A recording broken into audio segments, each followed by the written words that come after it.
정교 유착건 질문을 좀 드리고 싶습니다. 합수부 수사 진행되고 있고 특검에 대해서는 여야간 이견이 있는 상황입니다.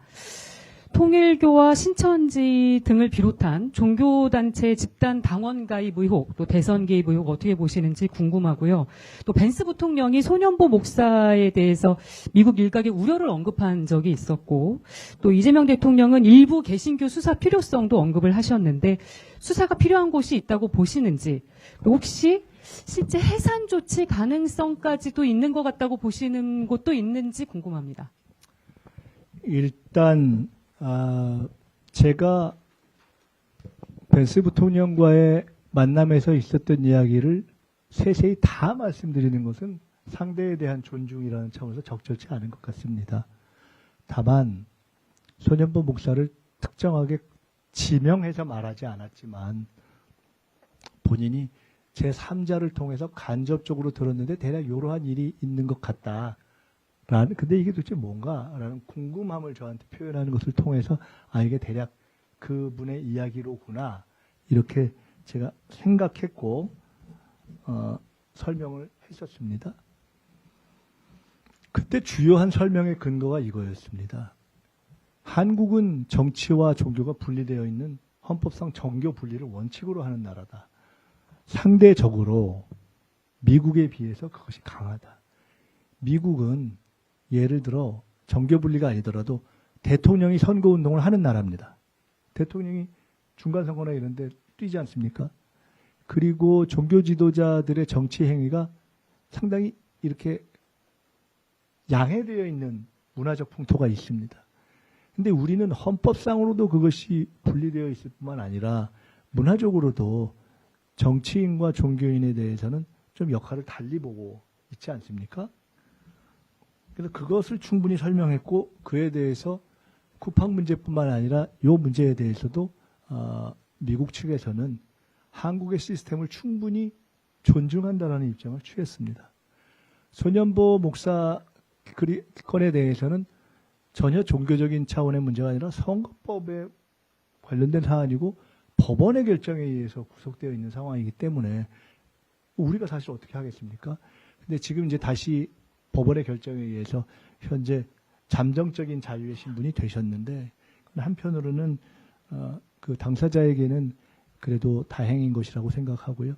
제가 우연히 그 기사를 봤는데 소년보 목사께서 감옥에서 나오셔서 첫 마디 중에 하나가 정치와 종교는 분리될 수 없는 것이다. 원칙적으로 이런 표현을 하신 것을 제가 봤습니다. 제 기억이 혹시 틀렸을지도 모르는데 제 기억이 맞다면 그런 표현은 보통 종교인이 종교적 신념을 순교를 감수하면서까지 하는 것은 기독교의 역사상 있을 수가 있고 저도 기독교인이기 때문에 그러나 정교분리 이후에 현행 헌법상에서 주어진 여러 제도에 기초해서 종교활동을 하시면서 종교와 정치의 분리 자체를 근원적으로 부정하시는 말씀을 하는 것은 그 본인의 자유로운 표현이긴 하지만 저로서는 공감하기는 좀 어렵다. 이런 말씀을 드립니다. 그 신천지 및 통일교와 관련해서는 우리나라에서 사실상 사이비 종교의 정치 개입 또는 정교 유착에 의한 폐해가 가장 적나라하고 상징적이고 극단적으로 드러난 게 윤석열 정권 아닙니까, 사실. 거의 무슨 왕자 주술 정권을 하다가 망한 거 아니겠습니까? 그래서 그런 일이 다시 있으면 안 된다는 국민적 공감이 있지 않습니까? 게다가 특정 종교라고 칭하는 특정 사이비 세력들이 종교의 이름으로 정교 유착을 해서 사실상 사적 이익을 꾀하는 그러한 행태에는 근절되어야 합니다. 이 점에 대한 정부의 의지는 확고합니다. 참고로 제가 얼마 전 국무회의에서 신천지 등 이런 사이비 이단 집단에 대해서는 엄단해야 한다라는 이야기를 한 적이 있는데요. 저는 최근에 몇 가지 이렇게 징후들을 쭉 보면서 신천지 측에서 저를 좌표 찍었구나 이렇게 보고 있습니다. 실제로. 제가 그렇게 뭐 없는 이야기를 지어내는 사람은 아니기 때문에 제가 비교적 그런 거에 대한 감도 있고 개헌 문제에 대해서도 좀 미리 판단을 했고, 근데 그 신천지와 관련된 여러 관련 세력들의 행태, 표현 이런 것들을 보면서 아, 이게 신천지가 이미 과거에 이재명 대통령님 지사 시절인가요? 일정한 정치적 행위나 그런 의도적 어떤 작업을 했다라는 이러저러한 얘기들이 있지 않습니까? 뭐 이미 그랬던 것을 감안할 때 어찌 보면은 이런 상황에서 더 극단적으로 아마 행동할 수 있겠다라고 충분하게 짐작하고 있습니다. 그래서 신천지 측이 다양한 방식으로 그러한 정치적 공격, 뭐 음해 이런 것들을 해올 것이라는 것으로 제가 최근에 파악을 하고 있는데, 그런 것과는 무관하게 저는 이 부분에 대해서는 수사는 관련 수사 당국에서 할 것이고, 저는 그런 것이 범정부적으로 잘 진행되고 있는가 하는 것을 제가 뭐 개별 수사를 들여다보는 사람은 아니기 때문에, 제가 오히려 관심 있는 것은 범정부적으로 정부 각 부처에서 이런 사이비 세력들이 이러저러한 방식으로 정책에 관여하거나 또는 정책을 통해서 이익을 얻거나 하는 사례가 없는지 하는 것들을 좀 걸러내는 작업을 해야 되겠다, 이렇게 생각을 하고 있습니다. 대통령님께서 일부 신기호 말씀하셨던 것은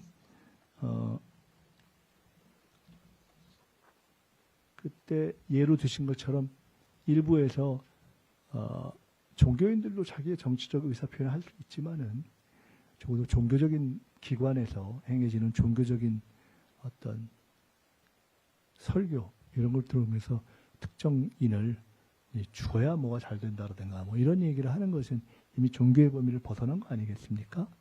그런 일이 없었으면 좋겠다는 말씀을 드리고, 이제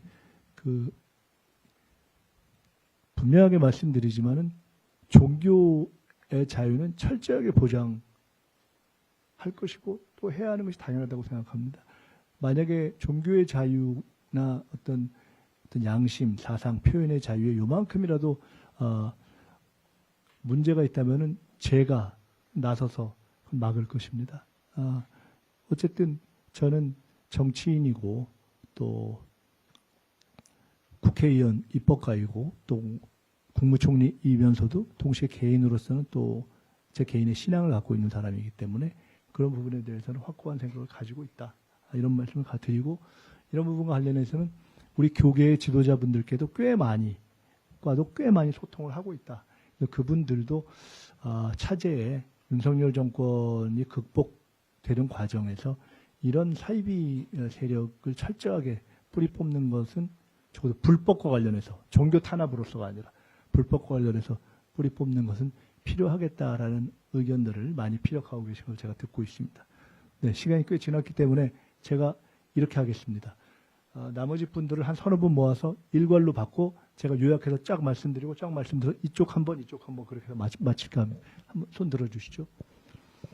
세 분이니까 세 분 한꺼번에 해주시고 제가 하고요. 이쪽 누구 남았죠? 하나, 둘, 셋, 넷, 다섯 분이니까 여기 한 번 해서 쭉 말씀해 주시고 요점만 해 주시고 제가 종합해서 말씀드리겠습니다. 네, 코리아타임스 박은지 기자입니다. 태릉 CC 개발 관련해서 총리님 파악하고 계실 거라고 생각하는데요. 태릉 CC 수도권 지도 태릉 CC. 네. 주민들도 반발이 심하다고 파악이 되고 있는데 관련해서 이제 국가유산청 세운지구의 개발에 반대하였으나 이제 뭐 여기 태릉 CC도 유네스코에서 보존 권고를 한 태릉 강릉이 있는데 개발이 들어가는 것에 대해서 이중잣대를 들이밀고 있는 것이 아니냐라고 이제 오세훈 서울시장도 어제 1일 그런 식으로 이제 주민들의 질문에 대해서 반박을 하신 것 같은데요. 여기에 대해서 정부가 입장을 좀 정리해 달라라고 요청을 했는데 여기에 대해서 총리님 어떻게 생각하시는지 궁금합니다. 네, 그 다음에. 예, 예, 안녕하십니까. 헤럴드 경제 윤호입니다. 저는 언론 관련해서 궁금한 게 있는데, 이제, 대통령님께서도 이제 SNS 등을 통해서 여러 차례 언론 보도에 대해서 우려를 표명하셨고, 오늘 총리님께서도 모두 발언과 뭐 쿠팡 관련 답변에서 잘못된 보도에 대해 뭐 짚어주셨는데, 최근에 정부처 포함해서 뭐 정부 차원에서 잘못된 보도 대응에 대해서 구체적인 방안을 논의하거나 뭐 마련하신 게 있는지, 있다면 어떤 내용인지 궁금하고요. 마지막으로 총리님은 전반적인 이 언론 보도 현황에 대해서 어떻게 생각하고 계신지 말씀도 듣고 싶습니다. 또 한 분 계셨죠? 네. 네, 총리 EBS의 금창호 기자입니다. 그 행정통합 논의 나오는 지역의 교육계에서 교육감 선거에 대한 걱정이 좀 많은데요. 이 교육감 어쨌든 통합으로 한 명으로 뽑자는 거에서 좀 방향이 정해진 것 같은데 그 선출 방식에 대해서 좀 여러 얘기 나오는 것 같습니다. 일부 지자체장이 뭐 러닝메이트제 하자 이런 식으로 좀 말씀을 하고 있는데 그 교육감 선출 방식 바꿔야 되시는지 좀 궁금하고요. 그리고 한 가지만 더 그 경제인문사회연구회 소속 한국교육과정평가원 관련해서 좀 질의드리겠습니다. 그 지난해 수능이 상당히 좀 어렵게 출제가 돼서요. 영어 출제 과정에 대해서 교육부랑 평가원이 같이 이제 출제 과정 조사하고 검토하고 대책 내놓겠다 얘기했는데 그 12월 초였는데 아직 결과가 나오지 않고 있거든요. 혹시 뭐 보고받으신 게 있는지, 뭐 내용이 있는지, 나오면 좀 언제 나오는지 좀 궁금합니다. 여기 한 분 더 계셨죠? 예, 거기까지만 하고 여기 제가 읽어할 말. 두 분 계시네. 예. 네, 총리님 기회주셔서 감사합니다. MBN의 강용호 기자라고 하는데요.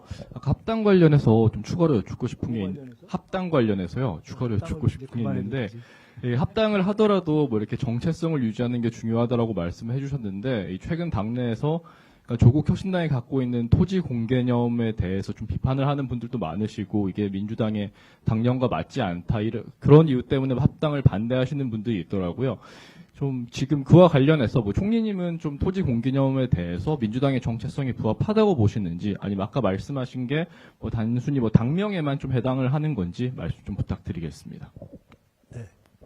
또 예, 총리님 MBC 정상빈입니다. 저도 그 합당 관련해서 조금 한 가지 여쭤보려고 하는데요. 그 당내 여론이 좀 격하게 부딪히다 보니까 최근에 국무위원과 그 의원 한 명이 문자 메시지로 이렇게 대화를 나눈 내용이 유명으로 보도가 됐었습니다. 근데 총리님께서도 그 차기 당권 주자로 거론이 되시는 분이다 보니까 혹시 뭐 국무위원이 총리님 아니시냐 이런 추측도 나오곤 있는 것 같습니다. 그래서 이런 의혹들에 대해서 총리님께서 좀 정리를 해주실 수가 있는지 그리고 당사자가 아니시라면 공개된 내용에 대해서는 국무위원으로서 좀 어떻게 보고 계신지 견해를 여쭤보고 싶습니다. 네, 이쪽 줄은 끝난 것 같아서 이쪽 줄 간단하게 말씀드려 넘어가겠습니다. 태능 CC를 포함한 이번에 공급과 관련한 문제에 대해서는 제가 오늘 여기서 더 디테일을 말씀드리지 않겠습니다. 그 부분과 관련해서는 국토부 장관의 발표를 했고 그 부분에 대한 대처에 대해서는 거기서 잘 풀어가는 과정을 제가 지켜보고 또 함께 조력하도록 하겠습니다. 언론과 관련해서 특별히 언론의 잘못된 보도 등등에 대한 정부 차원의 대응을 어떻게 할 것인지 특별히 최근에 더 논의를 하거나 한 바는 없습니다. 정부에서 이 언론의 보도 등등과 관련한 업무를 주로 다루는 데는 어딜까요? 방미통인가요? 뭐 등등이겠죠. 거기서 논의를 하면서 앞으로 필요한 부분을 뭐 같이 논의할 부분이 있으면 논의하게 될 것이다 이렇게 봅니다. 제가 아까 말씀드린 국내외에서 하나 말씀드린 것은 예를 들어 이번에 벤스 부통령을 만난 이후에 예를 들어 이런 것들을 제가 보면서 좀 더 취재를 충실하게 하면 좋을 걸 하는 생각이 든 것들이 있었습니다. 가령 뭐 가서 홀대를 받았다는 등, 뭐 경호를 못 받았다는 등, 그러면 저를 뉴욕에서 쫓아다니던 NYPD는 뭐지? 이런 생각도 들고, 하여간 그 뭐 가령 그런 거라든가 또는 그러니까 그런 부분들에 대해서 좀 충실하게 이렇게 취재를 하면 좋았겠다 하는 아쉬움이 있고, 또 쿠팡과 관련해서 벤스 부통령이 마치 그 얘기를 굉장히 어떤 주 이슈로 해서 강경하게 심지어 경고했다, 원이라는 표현을 쓰면서 한 기사가 그건 국내가 아니라 외신에 있던데 사실 저는 그걸 보면서 제가 벤스 부통령을 만나고 나온 김에 그것이 화제가 된 김에 그 문제를 그런 식으로 풀어서 보도에 반영하려는 여러한 노력인가 보다 사실 하는 느낌을 가졌습니다. 왜냐하면 실제 상황과 너무 다르기 때문에. 어쨌든 그런 것들이고요. 언론과 관련해서 제 개인 의견을 하나 말씀드리면 저는 상대적으로 언론 비판에 대해서 정치가 굉장히 열려 있어야 된다고 보는 사람입니다. 동시에 언론의 잘못된 보도에 대해서는 상응하는 정당한 시정권을 누구든 가져야 된다고 보는 사람입니다.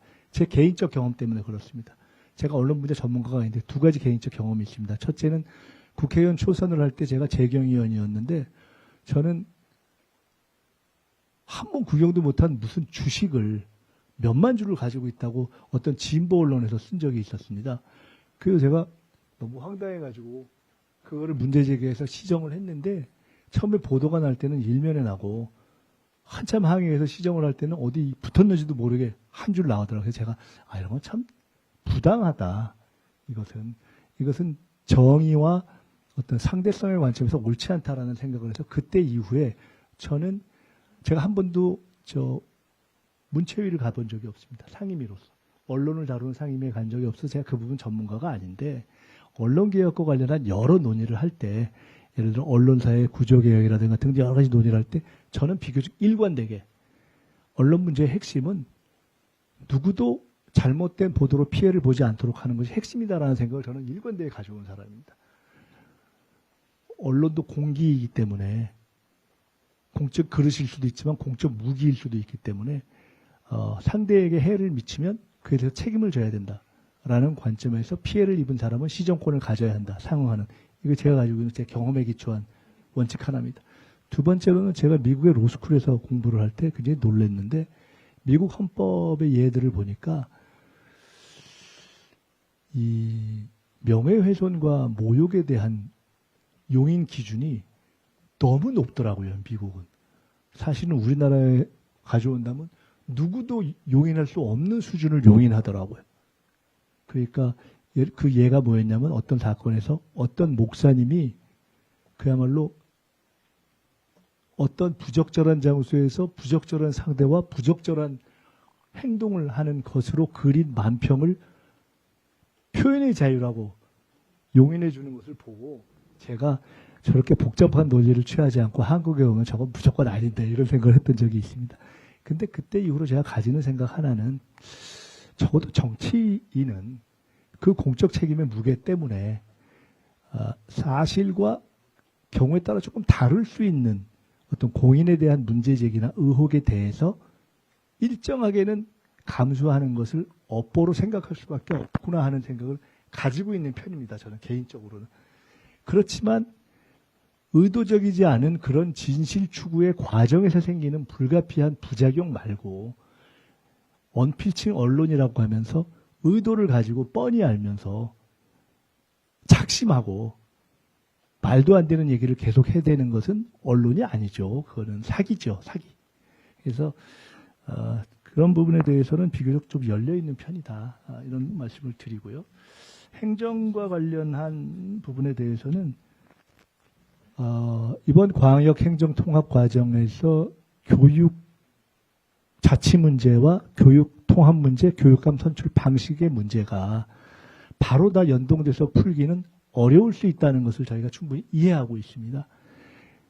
그래서 이 문제를 논리적으로 보면 행정 통합이 되면 교육도 그와 연동해서 통합이 되는 것이 논리적으로 타당하지만 이번에 그 문제까지 다 연계해서 풀면 너무 문제가 복잡해져서 당면한 행정 통합조차도 안 될 수 있기 때문에 그 문제에 대해서는 단계적으로 푼 것도 생각해 봐야 되지 않는가. 이 정도 생각하고 있습니다.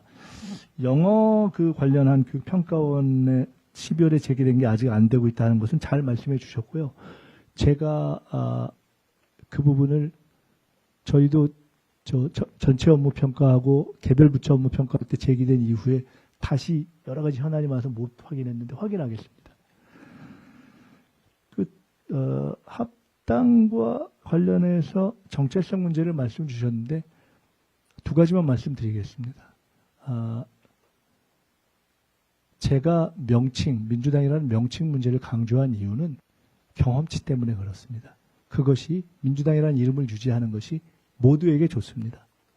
괜히 이러한 과정에서 그거를 그냥 뭔가 의미 부여를 하려고 그런 걸 손댔다가 괜히 다 고생만 하고 아무 의미도 없는 그러한 경험이 너무 많습니다. 그래서 그것은 어떤 분들이건 간에 민주세력 대통합의 전제로 민주당이라는 이름을 사실상 대한민국에 존재하는 사실상 유일한 정상적인 정당입니다. 사실상. 해당 정당의 지도자들이 모조리 군사반란과 연결돼서 줄줄이 감옥에 갔던 것을 정당이라고 볼 수 없다면 사실 민주당은 사실상 역사를 가지고 있는 유일한 정당이기 때문에 민주세력 결집의 그릇으로서 민주당을 존중하는 것은 이미 우리 역사와 민주세력 간에 공인된 하나의 토대라고 생각합니다. 그러니까 괜히 여러 가지 논의를 하는 데 있어서 그런 것을 건드리면 불필요하다고 생각합니다. 그래서 그냥 제가 조금 주제 넘은 걸 수 있지만 그냥 한 시민의 입장에서 말씀드리는 겁니다. 제가 말씀드렸듯이 저는 원칙적으로는 통합이 좋다고 보는 사람이기 때문에 잘 되기 위해서도 이런 거는 그냥 시비 안 거는 게 좋다라는 것이고요. 그래서 이런 데 대한 문제 제기에 대해서는 전적으로 좀 공감합니다. 토지공개념 문제 이런 것들은 이 문제 하나뿐만이 아니라 조국혁신당에서 제기하는 여러 가지 강령 및 정책의 문제와 민주당의 여러 가지 기조의 문제가 다른 것들이 한두 개겠습니까? 근데 달리 생각하면 민주당 내 의원들의 다양한 스펙트럼을 놓고 보면 의원들을 다 똑같은 한 줄의 정책으로 세울 수 있습니까? 그렇지 않기 때문에 다양한 이견이 있을 수 있고 그것을 논의하는 데 있어서 정리할 수 있는 일정한 그릇의 범위가 있을 거라고 봅니다. 그것은 토론을 통해서 합리적으로 정리해 가면 된다. 다만 잊지 않을 것은 현재의 민주당은 개혁성과 어떤 민족적인 민족의식의 오랜 역사적 전통과 원칙 위에서 지난 대선 기간에 중도 보수까지 포괄하는 그러한 큰 그릇의 정당으로 발전하면서 국민들께 신임을 받고 집권했고 그러한 발전의 노력을 계속해서 넓혀가는 것이 저는 좋다고 보는 사람입니다. 과거에 김대중 대통령님께서 처음 집권하고서 그때도 야당으로서의 새정치국민회의를 새천년 민주당이라는 정당으로 변화시킨 적이 있습니다. 제가 그때 창당 영입 공천 작업을 다 하고 총재 비서실장을 했었는데 그때가 전형적으로 개혁 기조 위에 중도 보수까지를 포괄하는 그런 큰 정당이 됐었던 경험이 있습니다. 그리고 그 정당이 재집권을 했습니다. 저는 큰 틀에서는 그런 민주당의 뿌리를 지키면서 정체성을 지키면서 이렇게 쭉 확대해 가고 다양한 어떤 외연 확장의 노력을 현재도 하고 있지 않습니까? 정부와 여당이 기존은 같이 가는 것이기 때문에 그런 연장에 서고 그러면서도 또 조국혁신당뿐만 아니라 다양한 우리 사회의 진보적 개인들이 가지고 있는 어떤 정체성들을 충분히 담아낼 수 있는 틀이다. 민주당은 저는 그렇게 생각을 합니다.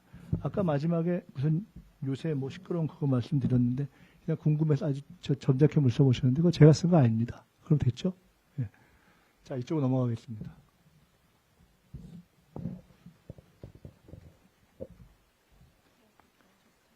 그러나 거기 나왔던 내용 중에 뭐 명칭, 당명이